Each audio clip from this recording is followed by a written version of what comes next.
Ben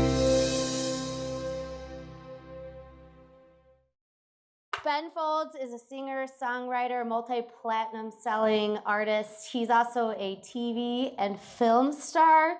He's done a number of things outside of the music industry that he should be very proud of. He's a father, he's a photographer. He's also the soundtrack of my youth, no big deal. My mom is here, you can ask her, hey. She knows. Yeah, so we're super excited to have you here. Thank you so much. It's a giant honor to have you at Google today. So well, thank you. Yeah, thank you.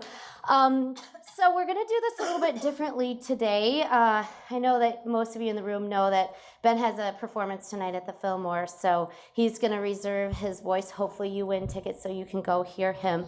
You have been completely jam-packed on this fall tour all the way until I think I saw your last show. It's gonna be in Honolulu, so that may not be so bad, but it's been a pretty packed tour. And it's called the Paper Airplane Request Tour. So I thought what we could do is just start off with, tell us why it's called that. The second half of the show or the set is request, and instead of people shouting the request, which is scary if you're sitting on stage, close your eyes, you see people with pitchforks. They sound angry. Because you can't understand this, then I just thought, oh, you know, people could just make a paper airplane and throw that. So basically, I just walk around the stage and pick those up and play them. I mean, it didn't occur to me how many songs that I had either written, done, been involved with that might be on the stage. So I brushed up on a couple hundred, and then I've got about 50 left that I just can't seem to crack at the moment. What's one of those 50? Oh, I don't know. You know, stuff like there's songs that I would have never thought to play on the piano by myself. Is why, like, right. So I did a movie called Over the Hedge for DreamWorks. It was a kids movie, and the songs I wrote for that I never expected to come back to haunt me in any way. The songs make me think of conference calls. Yeah. Yeah, so there's one of those. It's just like kind of cacophony, horns. It's a kiddie song. I'd never thought about playing it before, but it's in the book in case someone asks. Okay. Yeah, and someone yesterday asked for something I wrote when I was 16 years old, which got on the internet. I didn't know. So wow. I couldn't remember it. Well, so in the flip side of that, what's been your favorite song of all the paper airplanes that have landed on the stage? What's been your favorite song to play? Oh, I don't know. I don't really have favorites of anything. Oh, even of your own stuff? No, especially of my own stuff. I think I've got a block there, so yeah. Oh, try to awesome. be a fair dad. Well, so Ben is really involved with his fans. He's huge into social media, and so what we thought we'd do next is just kind of highlight some of the ways that Ben outreaches to his fans. And what we'd love to do, since we're on the topic of the tour, is can you talk to us a little bit about the VIP experiences that you offer around sound check before each of your shows and why you do that? Well, I mean, quite honestly, I do it because you know, if I'm going to tour, I want to make the most of it. You know, I like touring fine, but I also like being home. So it takes care of a whole lot of stuff at once on tour. I've been approached about these for a few times and didn't really want to do them because the idea of Bon Jovi's great. I think Bon Jovi's great. I'm not making fun, but the idea of I think I'd seen Bon Jovi standing, taking pictures with people for 2 hours. I thought I don't want to do that. What we realized is we could do something like a class. So what we do is something sort of called a master class. Not really a master class, but it's almost a master class. And that I will let people come up if they want to play the song, and we'll talk about it. That's fine. So it's like a class for people who of any age that want to talk about, commiserate about where they are in music, or music education. We were bringing local music teachers in to begin with, because I think if you're going to talk about music, it's best to do it in context of having learned it, which as a rock musician, you're really supposed to put off the idea that you just rolled out of bed one day and smoked a joint, started making up songs. And between that point, which is obvious that happened, But at some point you did learn, and I'm a big fan of as much formal training as possible in music, no matter what kind of music you make. I think it makes it better. So that gives me a chance to do that. It gives me a chance to connect people on things like the National Down for the Arts, which was sort of tentatively was up on the chopping block for a little while, and stuff. Yeah, for sure. So the VIP then makes me feel good because I feel like I'm hearing from a lot of teachers. I'm talking to people. We're talking about music, and it's not as much of a celebrity affair. Right. Yeah. So it's been a good thing. It's actually, and I'm working on. I think I'm writing a book, and it seems that way. I can't tell people with a straight face I'm working on my memoirs. But it's good for that too, because talking to people about music all the time and of all ages and where they're coming from and how they're learning it is helpful to me when I'm outlining the things that I think are important when you're cramming the music in your head. Yeah, I think one of those experiences is called Ask Me Anything, and then almost anything about AMAA, music. yeah. Ask me almost anything about music. So you've had some really interesting folks come through. Have you ever had anyone that's blown you away or been really musically talented? Oh yeah, I think almost everybody who has bothered to step up, play a song has been really impressive to me. Yeah.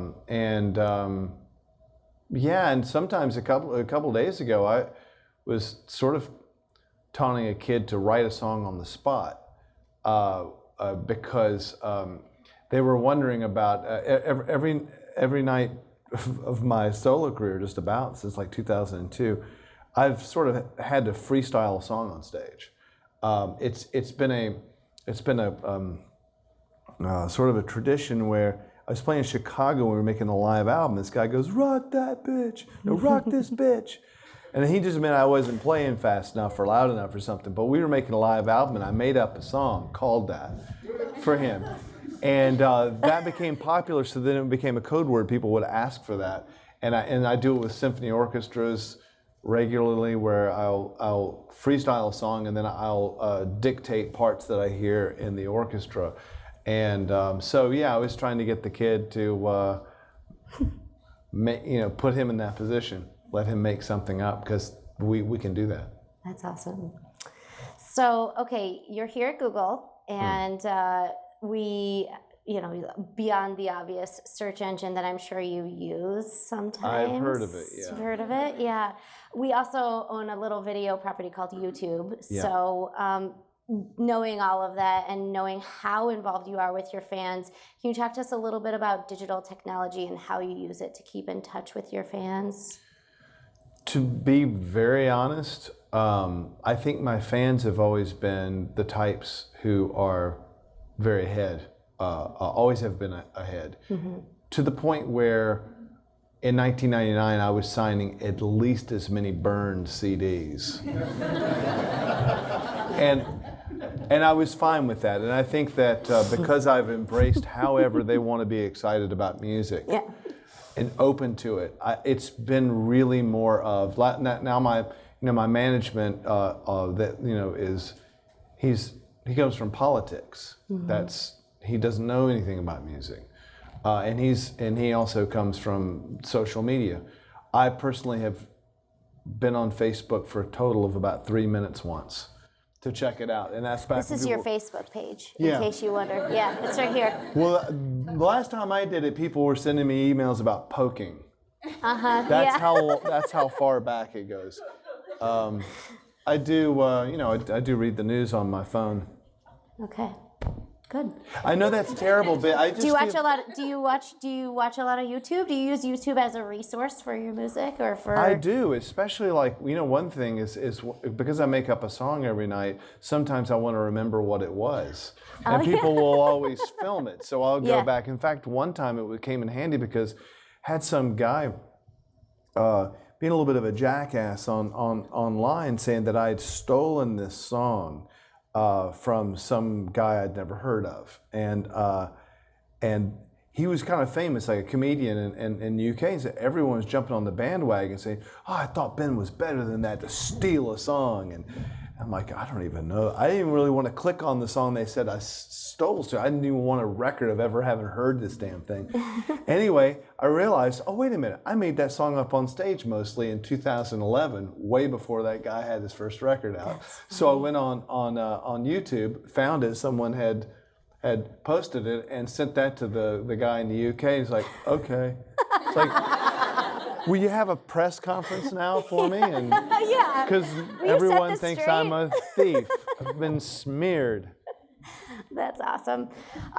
Well, so sort of in the same vein of digital technology, you have 3 children. And there's a ton of folks here at Google who are also working parents. Do you allow screen time? Do your kids use digital technology for music research too? They do. They live in it, you know. Yeah. They went to a Waldorf school for a few years to wash them clean of it, which I think is good too. I think a combination is good. You know, some time off I think was really good for them, and then time on is good. I think anything can be addictive. And certainly with kids, iPads and stuff like that can start to seem to form an addiction. But if short of that, it's really amazing because they have at their fingertips all this information that we didn't have. And I think also they learn pretty quickly how to discern fake information or invalid information. I'd rather not use the word fake anymore. Invalid information from valid information to where my generation wasn't ready for it. We're like, whoa, look at all that. And I think, also like, emails and things like they kind of know how to do that without getting in trouble. There was a moment in the Waldorf class one year where 2 of the kids had gotten on Instagram and they weren't supposed to even be on it, but they'd gotten on it and were calling each other horrible names. I mean, stuff that, look, I've said a few bad words in my day. I can't repeat the kind of things they were saying about it. They were so gross. The teacher had them, she printed it out as if it was a play and had them read it aloud into each other's face in front of the class. And they would say, well, your mother is a effing bee that likes to cram D's in her. And you're like, wow. And the teacher's like, I don't think that's what it said. Well, it said something like that. Well, you're sitting in front of him. You say it to him. And that's what you're doing when you put it online. I think kids learn those things. And so it's a different era. I think almost any time, the danger is talking about it for someone like me is because I've been through all the eras. And I think that naturally we're all programmed to think that new technology has some evil end of the world component to it. It's like everything that was ever invented that was ever important was just a sign that the end was near. And that's the way our brains work. So I sort of got out of the business and I understand I'm not a total idiot. There's an electric piano. I love that. That's what I think of those. Yeah, that's awesome. All right, well, we're gonna focus on something else you love, seemingly Something else that I you love. besides digital media. Besides digital media. Photography. Yes. So if you guys haven't checked this out, Ben has one of the most amazing photography sites. It's a split between his music career and his photography, where he is actually selling a lot of his work. A lot of his work is highlighted. So we wanted to just kind of ask you about a couple of these. I understand those might be your own children. That's is that them. right? Would you run it back one? Oh, sure, of course. Anyone know the movie The Room? Yes. Like, Tommy Wiseau? Yeah. My daughter drew this whole big collage of The Room with all the quotes randomly from it when she was 14. That's awesome. It's really good. That's what this poster is? Is her name Lisa? No, Lisa is one of the characters, so you're tearing us apart, Lisa. Yeah. Anyway, sorry. I just noticed that was in the picture. Okay, so is this one of your? That's Louis and Gracie. They were about, I'm going to guess they were 6, 5. They were probably 5. I love the backstory on this too, and you can find this out on his site. They were in a hotel, he was on tour, and he had just gotten the incidentals for the hotel room and was kind of maybe obsessing over how much you spent on bottled water. Bottled water, yeah, like $100 or something. And then captured this amazing moment of your children just kind of taking in all the scene outside of the hotel room. Yeah, there were people watching 24s below. It's kind of cool. And you're friends with a bunch of famous people too. Yeah, that's Bob and Saget. Jeff. Yep. Bob Saget. Yep. I just picked a couple of, some of your work is all amazing, but some of the stuff, it seems to me you're really interested in photographing people and somewhat, obviously, your performances, but behind the scenes too as well. But this is what I was hoping you could talk to us about, because I found this really fascinating. Ben has 3 photos of his experiences at Bonnaroo in 2006, 2008, and 2012. But I believe, if I'm not mistaken, fact check me on this, Ben, this was the first time you asked the audience to that's flip right. you off? Flip me off, yeah. So talk to us a little bit about what inspired that and what became a sort of somewhat when you see that first one, enlarged, because it's a pretty big negative, you can see people happily flipping me off all the way back to about 50, 60,000 people back there. And then it became a thing. I just asked them to do that, stand on my piano with very large camera and photograph it. I give myself one or two shots really quickly. But yeah, you can see how someone must have dehydrated it this year, and then they've got a trough through the middle so they can get in and out. And then they're just and the trees change some too, which is kind of cool. Not so much between these two, but the first one. Yeah, very interesting.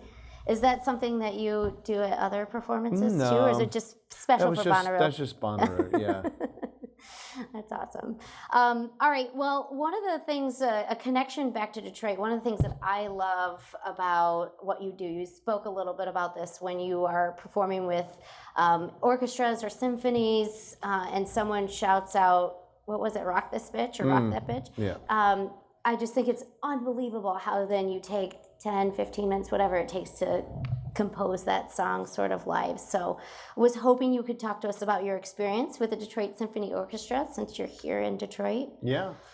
Detroit has a great symphony orchestra. I mean, they really do. Yeah, it's a really, and Grand Rapids actually does too. Rock this bitch! Oh, shit. And since I'll do it in monotone today.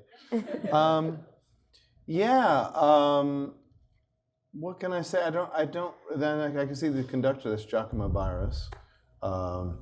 But yeah, they've got a great symphony orchestra. They just really do. When it comes to the rock this bitch moments with the symphony orchestra, they're all a little different in terms of how receptive they might be as an organization to that, because they have a lot of rules about they show up and they understand what they're playing and they're not put in a position of looking like they're not prepared. It's that really, I understand why that's not fair. But they've all relaxed. Detroit was fine about it, and they've relaxed a lot because I think they can see that it works. It humanizes the orchestra to me because the audience sees the orchestra as something that may well just be stuck in the 19th century. I mean, they don't really look. You don't see it. It's not a personal thing. An orchestra is not a diva-oriented, individual-oriented thing. It did not come from that. It came from the whole thing as one group. And when you see people reacting differently to how am I going to do this thing that he's asking me to do, and having to kind of sit up, and the very proper classical musicians are asked to do this, I think that's interesting. And it's interesting for the orchestra too. Puts their ear to the test, and it's good for me because it teaches me. I mean, you can't learn enough about orchestration. It's such a wormhole. It's an art that takes years, and part of the reason that we have trouble with it now is because most of orchestration is done in the computer, and the computer doesn't actually give you a real idea of what it sounds like in the space. It does an amazing thing with telling you the theory of it, but the real art of orchestration is that. So I get to be on stage and go, oh, I was wondering what it would sound like if I put the piccolos 2 octaves above the bassoon and had them do this. And then I get to hear it there on the spot, which gives me nightly orchestration lessons. Yeah. Do you let the crowd also shout out the song, or when they say rock this bitch, do you decide what song you're going to arrange? No, I just make it up. I think the last time, I believe here was I think there was a woman who asked. Detroit Rock City, was it? Yeah, that may be what I did. Yeah, that's right. Yeah, so I had them. I knew there was some. I had my tour manager print the lyrics to the Kiss song Detroit Rock City, and I made up a whole new orchestral melody. It had nothing to do with the original music. Yeah. It's interesting to attend a symphony and to hear hecklers. It's not usually something that you get, but really in this case it's become something. Do you hear it at your other shows too? Do you ever get someone... You don't think of the symphony like, more adagio. Hello. Yeah. How do you deal with hecklers otherwise, or is that not really a thing because your fans are so ingrained with you? I think most of my audience is pretty nice. People speak up, but that is the thing with the orchestra, and that it's gone through, historically, it's gone through a lot of periods. And, you know, in Mozart's time is a good example. It was coming back to a more informal time, and he encouraged people to clap between movements. Yeah. You're looked at as an idiot if you clap between movements now. Used to be, I mean, there have been eras of classical music where they drank, played folk songs in the middle of it. Composer would bring out one of his new tunes, but then would play all kinds of other stuff. Right. So it's become another thing, and I think it's intimidating to people. And so, you know, I think it's nice that they can actually, I don't think heckling is probably great, but I think it's good that they can feel comfortable enough at the symphony to be a little less formal. I think is good. At the same time, I think that the symphony orchestra as an institution needn't dumb a note down at all in order to accommodate for that, or in order to bring in more people. They don't have to play like children's movie music and put a screen up and shit like that. It's not. That's true. So you're basically our modern day Mozart with this. No. So thank you. I've already lived a lot longer. So outside of this, any other connections to Detroit? We know you're playing at the Fillmore tonight, which is an unbelievable venue. The Fillmore was the State, right? Am I right? Correct. When it was the State Theater, I was very excited to have. When I went solo was right around. My album was released. First solo album was released on 9/11, and that was pretty much it. Anyone who put out a record that day, there was nothing. You didn't hear more from that record. The record was called "Rockin' the Suburbs," and it pretty much died commercially. And so I went out and played solo for a while. The idea was that I probably couldn't play anymore to 250 people, and that was it for my career. That's what was discussed in my circles. It was pretty much, this is over, your album's not doing well, you're gonna play for a couple hundred people, and if you're cool with that, then keep doing it. I was like, that's fine, I'll just do that. So we got in a van, and I just went solo piano. And over the course of the year, we went from our 250 to selling out places like the State. So it all came back, and it was fine. The State Theater was one of those I was really excited about having sold out. It was in a row of ones like that. Problem is I came down with pneumonia and played the State Theater with 105 fever. And did the whole thing like that. And then just because I'm stubborn, I decided I'm going to walk out on the sidewalk. It's 2 degrees outside, and sign shit for 45 minutes. And then I did the same thing in Chicago the next night. Still, it just ran it. Like I would break down to like 102 and go back to 105. I was about to have some kind of fit. It was terrible on your brain. And I played Chicago, and I fell over. Total VH1 behind the music. I walked off the stage, and all of a sudden, I just kind of remember like it's going to be really embarrassing if I pass out in front of people. And I made it to the soundboard, and there was a really nice, good-looking guy with shaved bald head and a suit. There was a security guy, and he's like, "I got you." I think he carried me downstairs, and I woke up back home. Did you stop your tour? Yeah. Yeah. That's it. I But hope I made it to that point. Like I made it. Yeah. My career was back. My health, not That's so like a little much. pneumonia can't cure. Well, I'm sorry. I'm glad you're feeling better now. We're glad you're here and healthy tonight. Ooh, better. Yeah. All right. So. I was trying to think of a Detroit story I remembered. I like the bookstore, anything? that John King bookstore. I love that. That's fun. the John King bookstore. Yeah. The city is alive right now. It's come neat. back. No, it really has. Yeah. It's really neat. Our office is making a move down to Detroit next year. So when you're back in town, Badass. any other? Oh, I know this is Birmingham. That's right. This is We're talking Birmingham. about Detroit, but Yeah. I do like to watch that sports. There's Sports Illustrated, so there's a special. I think it's called 30-30 on the Bad Boys on the Pistons. I've seen that like 5 times. It's so fun. And Dennis Rodman is, of course, your favorite. Oh, right? I think he's amazing. Yeah. No, I do. What a character. Yeah. He is, yeah. Okay, so in the vein of music, any other bands you're into right now? Anything? No. It's just me. Perfect. Yeah. I may as well that's be good. honest. No, I just listen to a lot of stuff that's not. I mean, I don't know. The way I feel about it right now at this moment is that if something really, really catches my ear for a really profound reason, I'll go back and revisit it. Yeah. Otherwise, at this very moment, I'm so much more caught up with 200 years of music that I missed because I wasn't born yet. And that's a lot of great stuff to catch up on. My job was to know about it all the time, and now I just kind of feel like it's a relief not to have to know every little crappy thing that comes out. Because there's some really interesting and good stuff too, but I don't find it any more inspiring to hear someone's indie rock mating call, which is essentially what it is, next to, say, the housekeeping person singing out in the hall. It might sound amazing. To me, it's like, well, that's great.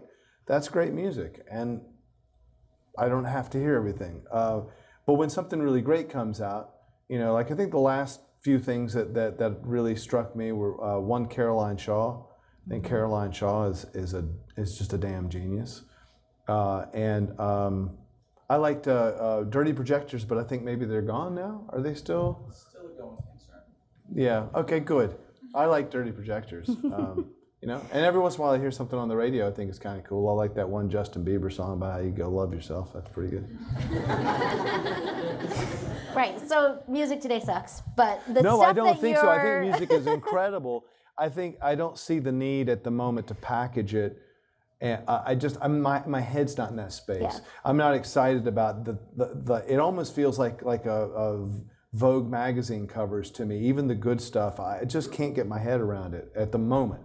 That's just honestly where my head is at. Well, how are you consuming that other 200 years of music? Are you listening to it on vinyl, cassette, digital? Wherever I can get it. I'll look at it, like YouTube is great for, like, I went down a Bernstein YouTube wormhole a couple years ago that now has become sort of like my favorite thing to do if I can't sleep, is to go on that. I mean, I did go on YouTube recently and see people's, videos about their pet pigs.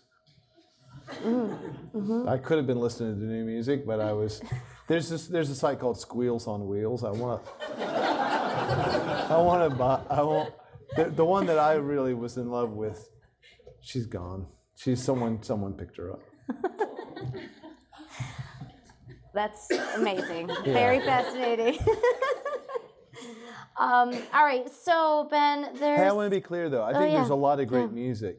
I really do. I'm not cynical about it that way. I think people are having amazing ideas, and it's evolving, and a lot of it's evolving because how incredibly fast ideas are being exchanged. But the packaging of it and the ambition of succeeding with it. And essentially, it's mating music for about 15 years of your life. And now that's all I can really hear in it. Like I see the mirror and the hairbrush and stuff, and it makes me want to listen to Ravel string quartets. That's all. Are you a Spotify or a Pandora or a digital? When you're on the road and you don't have access to some of those other outlets, are you listening to online or web-based music? Yeah, I mean, I'll grab it wherever I can to show somebody. I liked the idea of Pandora when it came out. I listened to comedians that way. I think it's kind of fun to put in one comedian and see who else pops up. Is kind of interesting. I thought their sort of their idea I thought was really interesting. I sort of agree with it. I don't keep up with the sort of intellectual property rights issues on anything. I never had it out for Spotify or Pandora or any of those. No, I wrote letters on behalf of Napster when they were held up in some court in California. And I think I might have been the only one besides, I think maybe Chuck D was doing that as well. I was asked to, do all these appearances about how they were stealing music, and I couldn't get on with that. I'd never agreed with that. I don't even agree with it when someone sues someone over a song that sounds like their old song. Mm-hmm. There's just not enough chords and melodies for me to get on with that. I don't understand it at all. I know that people have to make money at it, and I can see that technology sent musicians back from, hey, I could make millions of dollars to, oh, I might be standing out on the street with the monkey and piano scrolls again.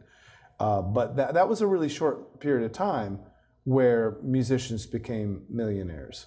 And so the fact that we got sent down from that by technology, at least for a little while, oh well. I mean, I'm not sure I think there's I would rather be concerned about the cutting of the National Endowment for the Arts or paying school teachers or something than I would at making musicians like myself millionaires. I mean, look, I'm cool with it. I'm happy to be one anytime, but I think the technology's made people excited about music. It's created some legal problems, which are the legal people's problems. That's for us to all deal with. Seriously, they need jobs too. When you do, it's right. But when you make up a thing and you're like, I mean, God, I was watching the Ken Burns thing on the Civil War and about how many people were killed in that because technology had outpaced tactics. Well, it was time for tactics to catch up so people didn't get killed at it because that's just the way it is. And so I feel like we're catching up, and that the music industry seems, from what I hear, to be more robust again, and everyone can not worry that technology is the end of the world anymore. But we might find ourselves as musicians questioning the value of a note or a song. And it used to be pretty clear. Like a song is 1/10 of an album, and an album is worth $12.99 or something like that. Then that changed to, technology redefined and said, no, actually a song is worth nothing.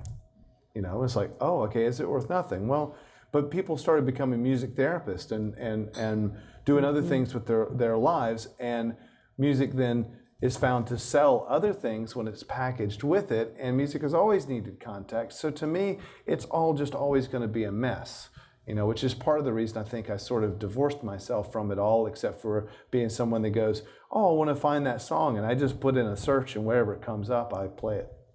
It's interesting you say that, because I was going to ask you about this quote of yours, but another quote of yours that I love so much, you were doing an interview where you said, write the bad songs. Like, writing the bad songs could be one of the best things that you do. So if you talk a little bit more about what you think maybe bad songs are, or why you think that theory. Yeah, well, I mean, I think you have to be, and I think this is almost cliche. I mean, any artist, I think, worth anything will probably admit that you need to be okay with failing. I mean, you have to be okay with failing. Right. The chips are going to fall to an extent. You're always collaborating, kind of like what I'm saying about technology. It is like a song collaborating with its circumstances. You can't be responsible for the rest of the circumstances. You're collaborating your half.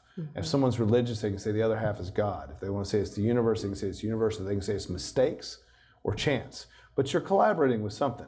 If I'm writing a song right now, it's going to be a different song than I would write if you put me in another situation. So you have to be okay with the dynamics of life. Without the downs, you don't have the ups. Well, you don't have the downs. And it's kind of like people worry about. I don't know. The music business is going out of business. I'm sure they worry about news, for instance, but people will consume news. People need it, so it's going to happen. Yeah. We're all going to figure this out because you're not going to unsee the technology that you have. And I think the same thing is true when you think of a note or you think of a part of a song. It's like, well, that was bad. Well, that's part of your life, Right. So now maybe that spurs you to think of something better. But there's got to be a trajectory around it. And I think that one of the things about improvising a song in front of an audience always reminds me about those moments. It reminds me that things have to shift in order to save something that's going down, and then it goes up, and it's never what you think it's going to be. If you knew what it was going to be, you would have written the song before. It would have always been there. It's a point where you're writing, and it's ahead of you, and it's coming out. And if what you've done is just gone down the roller coaster to the bottom, then you get to head up. And if you apply your ego to writing songs too much, you assume that every note has to be taken as the best thing. Every phrase. I hate when people say, like, that's a good line. Ugh, I don't give a shit about that. Like, I want a trip. It's not like a list of quotes from John Bartlett's book of quotes. It's like life, which does that. A story. It's a story. Like, that's actually what it is. Yeah, it's a story. And you don't know what the story is. That's part of the story. You haven't gotten there yet. So when you're improvising on stage, or you're making a song, embracing the moments that seem to you judgmentally to be bad, is you have to get through it to get to the next point. You can't decide to just dismiss it. It's like it's scientifically proven when you sneeze and you repress it, it blows up all your brain cells. It's not, but if you sneeze, scientifically proven. If you sneeze, cough, burp at the same time, your heart will stop and you'll die. I heard it's impossible to do that, right? You'll No die. one's ever done it. No one's ever done it. Well, wow. I hope you just cut these little bits out and just put those online so people learn lessons. We'll do that. Yeah. We'll just put more quotes from you up on. Yeah, that I don't even acknowledge when I'm talking. I'm just like, whatever that said, I don't know. I'm just going to talk. Is that my handwriting? It looks really... No, that's no. It's very consistent. Yeah, very. Well, okay, so at this point I want to make sure I don't hog all of you because there's a ton of questions out there. So does anyone have any questions for Ben? Someone want to be brave and kick us off here? Come at me, bro.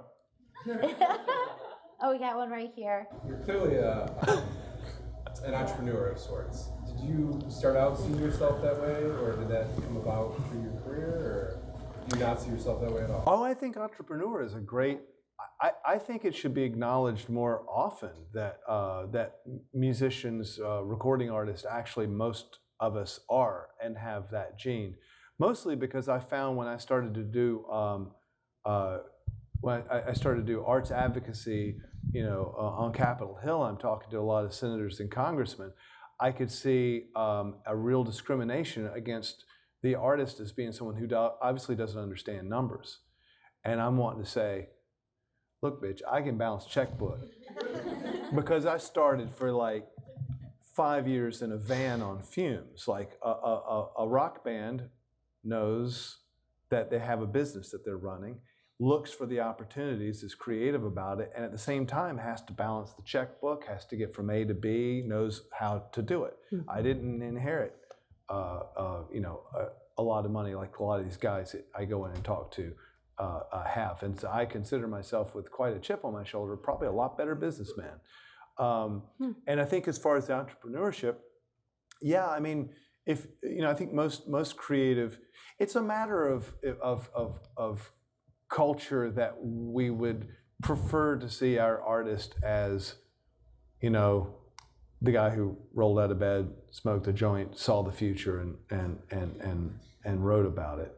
I think that sells human beings short, and I enjoy seeing an opportunity, a thing that hasn't been covered, that's totally capitalistic. Like, oh, this is awesome. I could make a shit ton of money doing that. You know, I think that's fun. Like, I recognized when we started that there were no, you did not go to a rock show and see a real piano on stage. So I thought, well, I could probably bypass a whole lot of competition if I just bothered to move a baby grand piano onto a stage. That's so audacious. So we played punk rock clubs where we weren't welcome. It was, I think it was probably threatening the establishment of the punk rock community, which I enjoyed. It's like it turned them into the old man. You can't put that piano on that stage, kid. And yeah, and ever since then, I still do the same thing. And you know, as far as like kind of the running the business part of it goes, and to tie it back into technology, if I were a CEO, I would be the kind that would be fairly hands-off about the technology, but said, I recognize that you three people, you kids seem to be very interested in this, so go nuts. Throw it all against the wall, see what happens. You would empower your people. Absolutely. Yeah. That's always been. I mean, we, as a result, like I think I played the first MySpace broadcast, and have all these things that are sort of first. Like I think I put the first iTunes EPs out, had 3 #1 records on iTunes because there wasn't that much competition yet. Tried to do it with no CDs. This is in 2003 maybe. Tried to do it with no CDs and vinyl and digital, just because I thought that would be cool. Mm-hmm. And you guys just take it and make it do something, you know. And I enjoyed that way of doing it. But is that entrepreneurish enough? Yeah. Okay. But I like that word, and I think it's cool. I think more artists. I mean, look, Charles Ives, one of our great composers of the turn of the century, 20th century. He did 2 things. He made some of our most really distinct, creative, original, avant-garde American music, and he also revamped the insurance business, life insurance business. That's, you know, that wouldn't be cool in the 90s if Kurt Cobain had said, yeah, man, I was just thinking about life insurance. You know, like that. That doesn't work in my generation as much, but I think it's cool. How did you get out and convince these bars and punk rock clubs to let you play there? And right. When in your career did you realize that you were finally, or what did you do to get to that next level? It had been such a long time. You know, you're obviously talking about when I was like 27 years old when the band started. And you're 28 or 9 now. So. Yeah. One other thing to add to that, did you know when you started that that's where you wanted to get, or was it just for fun at the beginning? A little bit of both. I mean, I came from, you know, working class South, and that's, being a musician is not, that's not even cool to say. I mean, I think like in the equivalent in the UK might actually be kind of cool to be a musician if you were that. But I think it's like singing, nah, that's off. That's you're a sissy. Playing music is only something that, you know, some sort of elite fruitcakes with tight leather pants do. And you could teach, but who wants to do that?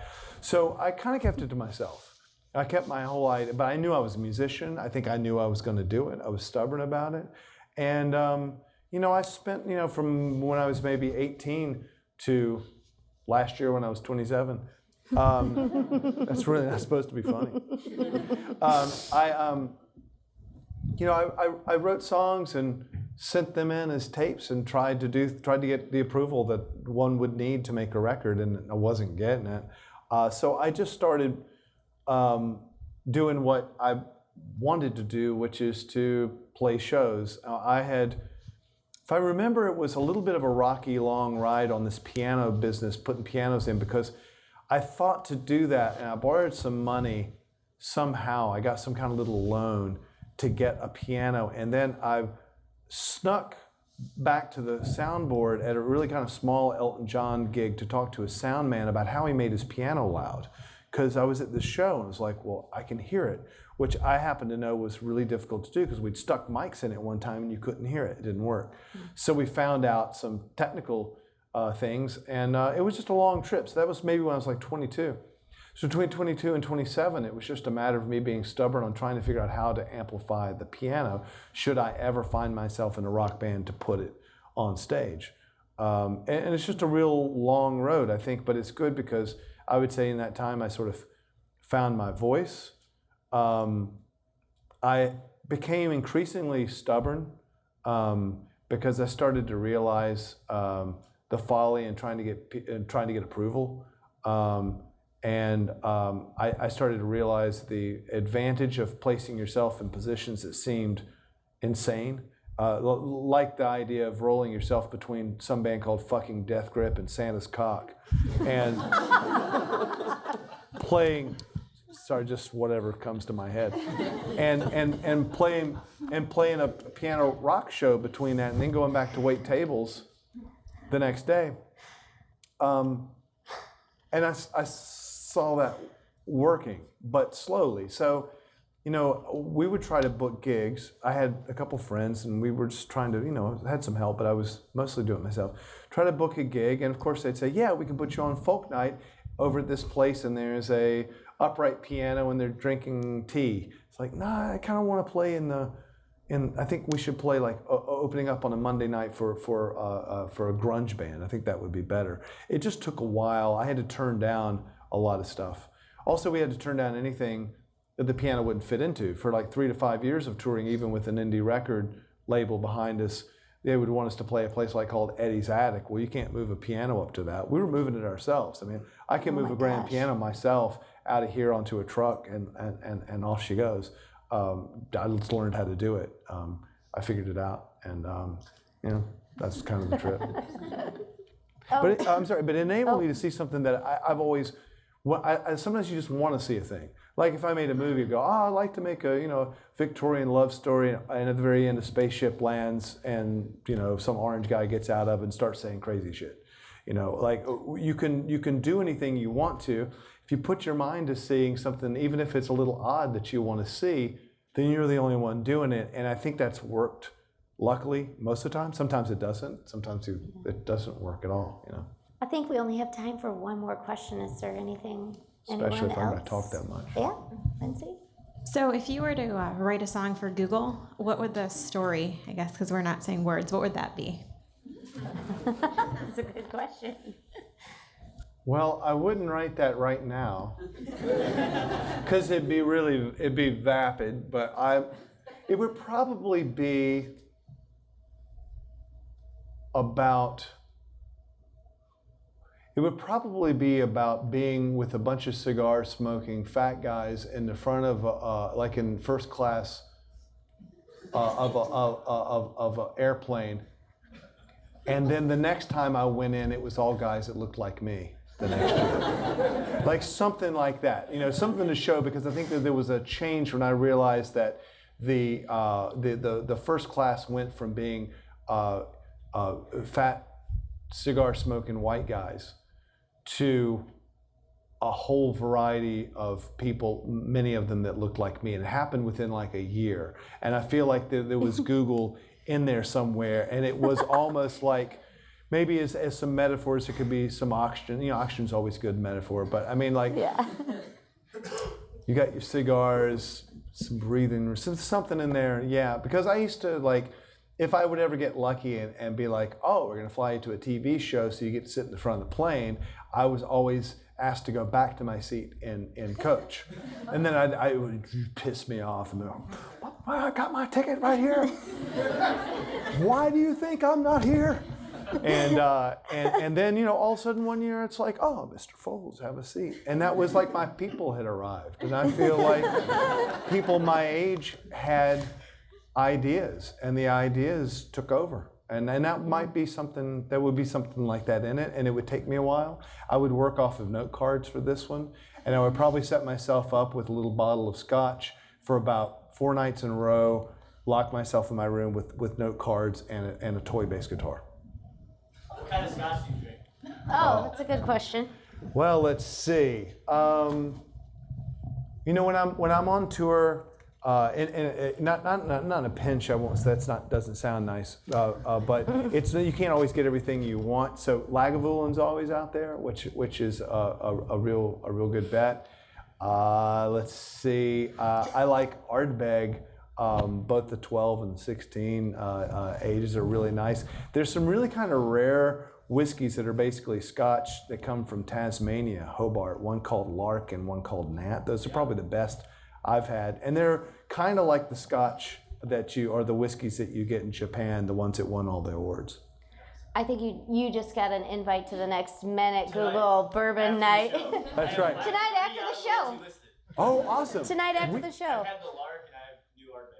Really? The Lark's kind of hard to I know get where your he hands lives on. That's too, really good. so we can head back there. Yeah. See, but the thing is we're heading right for that fat cigar smoking guy. Like really in about 20 years, we'll be that guy, and these other people will come along with these ideas, and we'll be going, back when it was Google and it was proper. I don't know about you proper. know what? You know what I thought? I just popped into my head. When I was, and I went to an experimental school. It was called Moore Experimental School. It was kind of a hippie, completely, it was public. It was absolutely 50-50 racially integrated school in the middle of the 70s. So I was bused a long way. Went to this school and we sat on the floor. We never used desks. A lot of our class was done in dry erase stuff. And 90 people in a classroom sitting on the floor. So it was a really unusual school. Is this in North Carolina? North Carolina. This is West Elm, North Carolina. And we had a thing called Mini Society where we would make a business for an hour. You'd make a business, and then that would be that class would be Mini Society. And we all got to vote on what we called the currency when I was in fourth grade. I was in fourth grade. So this is 1974 or something like that, 75. And I won with the name of the currency that year. And so that year the currency was called the Google. That's true. No. It's true. Really? Yeah, it was the Google. That's what I'd made up the Google. So and Here you have it. Best Google talk ever.